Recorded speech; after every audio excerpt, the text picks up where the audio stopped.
Hai semuanya, gue Amar. Ngomongin soal pendidikan yang gak jauh dari sekolah, di mana sekolah adalah tempat yang mengumpulkan ratusan atau ribuan anak dalam satu lingkungan yang sama untuk mendapatkan ilmu, mengasah bakat, dan bersosialisasi antara yang satu dan yang lainnya. Ya, kurang lebih seperti itu.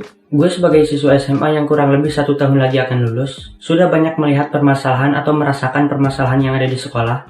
Mulai dari SD, SMP, SMA, itu permasalahannya berbeda-beda, karena pemikiran anak SD, SMP, SMA ya berbeda-beda. Tidak bisa disamakan. Mungkin masalah anak SD itu nggak diajak main sama temennya. Masalah anak SMP ya mulai ke cowok-cewek, cewek-cowok. Masalah anak SMA ya cewek-cowok dan pekerjaan. Tapi menurut gue lebih ke pekerjaan untuk anak SMA. Gue sama temen gue juga sering ngobrolin tentang setelah lu lulus lu akan kuliah atau langsung kerja. Ya walaupun lu kuliah ya minimal lu ada kerjaan sampingan untuk ngisi waktu luang lu ketika lu tidak ada jadwal ngampus. Kecuali kalau lu emang udah kaya. Ada juga anak yang masih sekolah tapi udah punya pekerjaan sampingan. Bagus. Permasalahan anak SD, SMP, SMA yang gue sebutin tadi itu lebih ke permasalahan dan pemikiran secara personal, bukan permasalahan yang ada di sekolah. Semua orang pasti berpikir bahwa sekolah adalah suatu tempat yang semuanya positif. Ya emang benar, sekolah positif. Tujuan sekolah adalah mencerdaskan anak bangsa dan mengasah bakat mereka. Tapi sekolah identik dengan murid. Ya kalau tidak ada murid, ya sekolah tidak akan jalan. Guru mau ngajar siapa? Seperti yang kita tahu, murid adalah manusia. Di mana manusia mempunyai sifat yang berbeda-beda. Ada yang malas, ada yang rajin, ada yang sifatnya benar-benar baik, ada yang sifatnya seperti preman. Nah itu salah satu permasalahan yang ada di sekolah. Tidak semua anak sekolahan itu sifatnya seperti anak sekolah. Salah satu contoh kelakuan anak yang kurang benar itu pemalakan. Dan untungnya selama gue sekolah, gue tidak pernah dipalak dan memalak. Tapi gue pernah melihat kejadian pemalakan. Biasanya pemalakan itu terjadi antara kakak kelas dan adik kelas. Dan pasti adik kelas yang dipalak, tidak mungkin kakak kelas. Tapi kalau kakak kelas yang dipalak ya itu cuma kebetulan. Selain pemalakan, ada juga bullying. Ini sering banget terjadi di sekolah. Mau itu membuli tentang fisik atau tentang suatu kejadian, ya intinya tetap pembulian. Seolah-olah pembulian di sekolah itu hal yang wajar. Tapi menurut gue dan sebagian besar orang, pembulian di sekolah itu sangat-sangat tidak wajar. Karena itu sangat berdampak pada mental orang yang dibully. Karena tidak semua orang tahan terhadap bulian. Cerita dikit, pada saat gue SD, ada salah satu temen gue yang dibully abis-abisan. Setiap masuk sekolah pasti dibully, karena masalah perbedaan warna kulit. Dan yang membulinya itu orangnya itu-itu aja, temen gue juga. Dan gue sangat salut banget sama temen gue yang dibully. Dia benar-benar sangat sabar banget. Keluar dikit dari cerita, sabar dan takut itu suatu hal yang beda tipis. Kadang ada anak yang tidak berani melawan orang yang membulinya, itu karena takut, bukan karena sabar. Karena biasanya anak yang membuli itu anak yang ditakuti oleh anak-anak lain. Nah kalau kejadian bullying pada temen gue itu, dia benar-benar sabar, bukan takut.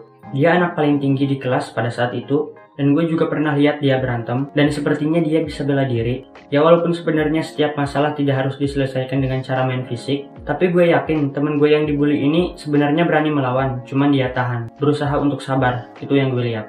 Itu adalah salah satu pembulian terparah di sekolah yang pernah gue lihat secara langsung. Mungkin di sekolah lain ada yang lebih parah. Gue lihat di berita ada anak sekolah yang bunuh diri gara-gara stres, depresi, karena dibully. Jadi ya stop bullying. Apalagi di sekolah. Sekolah adalah tempat di mana anak-anak mengembangkan diri, menuntut ilmu. Jika ada anak yang dibully dan anak yang dibulinya itu tidak kuat terhadap buliannya, itu sangat beresiko pada mental anak tersebut dan sangat berbahaya untuk masa depannya. 2 atau 3 tahun ke belakang, gue sering mendengar kata baper di suatu kejadian pembulian, lebih tepatnya bercanda yang menghina. Contohnya kayak ada seseorang yang membuli, dan orang yang dibulinya itu tidak terima.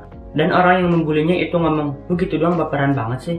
Kayak seolah-olah semua orang itu harus kuat terhadap bulian. Yang orang-orang harus perhatikan adalah ketika bercanda yang sifatnya menghina, mau itu ke temen lu atau ke siapapun itu, lu harus tahu dulu sifat orang yang akan lu bercandain. Apakah orangnya baperan atau enggak? Jangan asal menghina. Terus ketika orang yang lu hina itu tidak terima, dan lu malah ngomong baperan banget sih, itu salah besar. Tidak semua orang itu tidak baperan, dan tidak semua orang itu mentalnya sama. Jadi intinya stop bullying. Kembali ke sekolah, sekolah itu positif. Yang membuat sekolah negatif itu murid-muridnya. Dan yang mengharumkan nama sekolah juga murid-muridnya.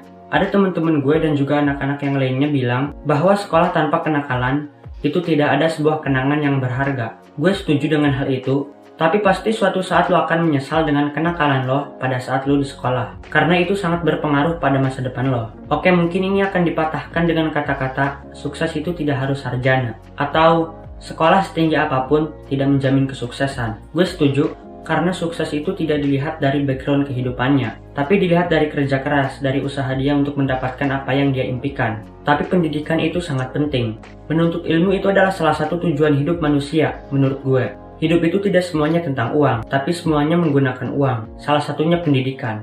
Ketika lu masuk ke perguruan tinggi, lu harus punya duit untuk membiayainya. Tapi ketika lu rajin di sekolah, benar-benar belajar, mendapatkan nilai yang tinggi, mempunyai bakat tertentu, lu bisa apply beasiswa.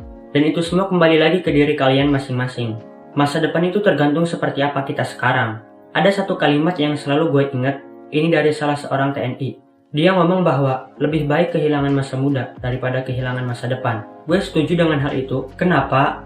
Karena gini, ketika lu membuang-buang waktu lu pada saat lu muda dan tidak memikirkan masa depan, lu tidak akan pernah merasakan masa depan yang lu impikan. Tapi ketika lu mendapatkan masa depan yang lu impikan, lu bisa melakukan hal yang lu lewatkan pada saat lu muda. Itulah kenapa gue setuju. Maksud dari kata lebih baik kehilangan masa muda, itu maksudnya gini, lu gak harus belajar atau memikirkan masa depan setiap menit atau setiap jam. Enggak gitu.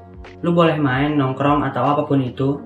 Yang penting lo tahu kapan lo harus melakukan hal yang bisa menggapai masa depan impian lo. Dan konsisten. Intinya hanya soal bagaimana cara lo mengatur waktu dalam hidup lo. Segitu dulu video kali ini, semoga bermanfaat. Sampai jumpa di video selanjutnya.